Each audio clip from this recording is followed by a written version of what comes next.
Hey there everyone, today is another magical day and this question comes from you. Several friends have asked me, Michael, I'm thinking about a Disney cruise, but I'm not sure which one it should be. Should it be a 7-night Eastern Caribbean, 5-night Western Caribbean, 3-night Bahamian? There are so many options, and not only that, there are different ships, different staterooms. Help me out here, no problem, that's what today's video is all about. The first question that I would recommend asking yourself is, what do you want to prioritize? If you have someone in your family who loves Elsa or Tiana or Rapunzel, then you have to try and think about if you want to focus on the ships that have theming specific to those characters. If not, I wouldn't let the ship prioritize your thinking when it comes to planning a Disney cruise. I've had the opportunity to sail on all 4 of Disney's current cruise ships and I love each and every one of them, but I can tell you from the standpoint of someone who maybe has never cruised before, or their very first Disney cruise, I can tell you the ship matters less than where you're going. All of the Disney cruise ships have something unique, but they're also similar in many ways. They all have the characters on them, great dining, great service, and they all eventually go to Castaway Cay. The priority here is to think about the length of your cruise. Is it a 5-night, 7-night, 3-night, 4-night? There are a lot of different options there. I've heard from friends who've said, Michael, I'm not sure if cruising is right for me. I just want to try it first. What's that trial length of time? In that case, I'd probably recommend a 4-night Bahamian cruise stopping at Castaway Cay on any of the ships. Of course, I love the veranda view rooms. They're fantastic, but do you need it for that first cruise? Probably not. I would say ocean view. I would stick with ocean view and above. I would avoid the inside staterooms just for your first cruise so you can get that full feeling of cruising that first time. Veranda would be great, but ocean view is fantastic as well. Then after that, you can decide. The alternative here is if you are someone who really is unsure of being at sea, a little bit worried about seeing the ocean and all that, then maybe an inside stateroom would be better for you. You gotta think about these things in advance, but if you don't mind being at sea and the idea itself doesn't bother you, try the ocean view. For your very first cruise, I would prioritize the room itself less, but the location more. Somewhere midship if possible. Anywhere on board, you know, the lower, the higher, there are different debates about which is better, but somewhere in the middle of the ship or closer to the middle, you'll be in great shape. It doesn't have to be exactly in the middle, maybe the furthest toward the middle of the forward part. Still fine, still fine. The difference isn't that great. I've been on rooms that have been all the way over the back part, the aft, and all the way over the forward. And I can tell you there's a big difference there. There is. So somewhere in the middle, you'll be in good shape. Another very important tip here, your first Disney cruise, what do I prioritize? Going to Castaway Cay. I'm telling you, it's a location unlike any other. I've been to Aulani and I can tell you Castaway Cay has its spot. It really does. Not trying to compare these things, but I still want to go to Castaway Cay so badly. I want to spend a lot of time there. That's how much I love this place. A true paradise that Disney has created. So if you have the opportunity, if your cruise is even close to it, I would try and check off that Castaway Cay box.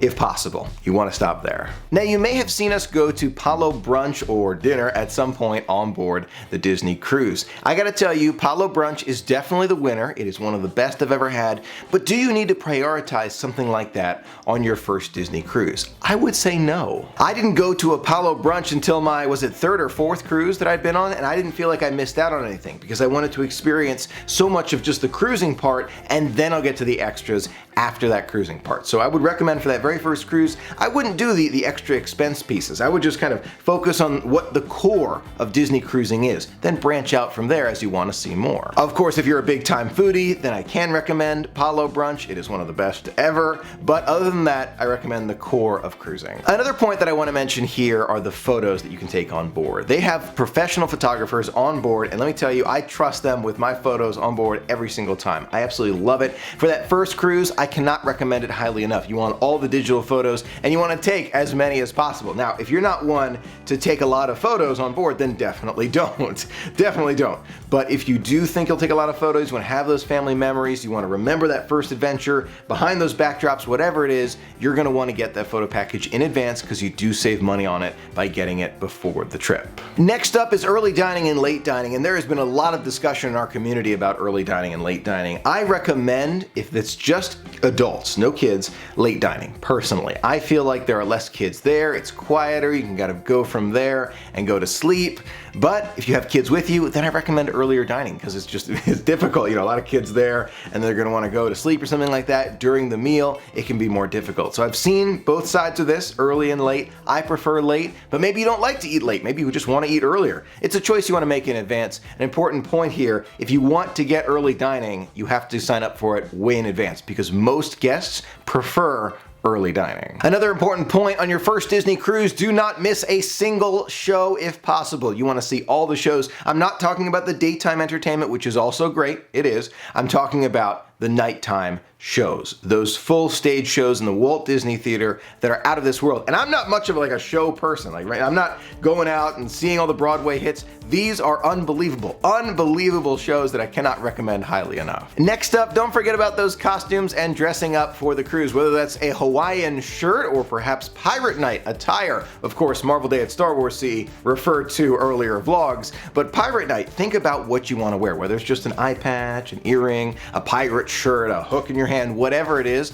Don't be afraid to just dress up a little bit, experience the magic with everyone. It does add to the experience. On that same note, we can all be kids again on board the Disney cruise. There is no need to be adulting. You can wear a pirate bandana and a full pirate costume on Pirate Night, and no one's going to give you a second look. They're just going to give you thumbs up as you walk through the halls. So don't worry about that. It's not adulting time, it's family fun time. Now, a lot of friends have asked me, Michael, I'm really looking forward to my first Disney cruise, but what should I plan in terms of that activity while we're at Serenity Bay or somewhere on Castaway Cay so we can experience more of the magic? Is it snorkeling? Is it petting the stingrays? Is it renting a float or bike, whatever it is? In my opinion, of course, jet skiing, that's right up there for me. But if you have the energy to snorkel, if you really want to experience more of Castaway Cay, I recommend going out there and snorkeling. It's a lot of fun to see kind of the Mickeys underwater. There's a little, you can feel the anxiety if you have like the fear of depth, you know, anything like that, or the animals, you know. But luckily Disney's got nets up to make sure it's safe. It's a ton of fun. I recommend that one. The stingrays, another shout out for them. You really can't go wrong. You can't. Of the ones we've tried, jet skiing, stingrays, snorkeling, any of those, bike rental, it's all magical. Any of them, you can't go wrong. An important side note here, if you're thinking about how you can relax on board, multiple ways on board, no doubt about it, but you know I'm a big fan of the Rainforest Room. If you're on one of the larger ships, the Dream or the Fantasy, I recommend the one-day pass to the Rainforest Room. It's a great way to unwind, relax, not too expensive, and you can just kind of chill out the whole day. Of course, I recommend it on a port day, so you know it's nice and quiet inside the Rainforest Room, but that is totally up to you. You can get those passes while you're on board, in advance as well, but you can get them while you're on board. It is a great way to relax. I don't recommend it on the smaller ships, however, because once you see that view, the window outside, that larger than life view from the Dream or the Fantasy's Rainforest Room, it makes the other Rainforest Room it looks a little different. So it's still fun, but I recommend the Rainforest Room on the Dream or the Fantasy. Those are my thoughts about that first Disney cruise. I have a plethora of other videos on my channel all about cruising, whether it's the Marvel Day at Sea, Star Wars Day at Sea, 7-night, 5-night, lots of different ones there. Feel free to check them out and let me know in the comments below what you would recommend and what you're thinking about for that first Disney cruise. I'd love to hear from you. Thank you so much for being a part of the magic with me today. Until next time, have a magical day.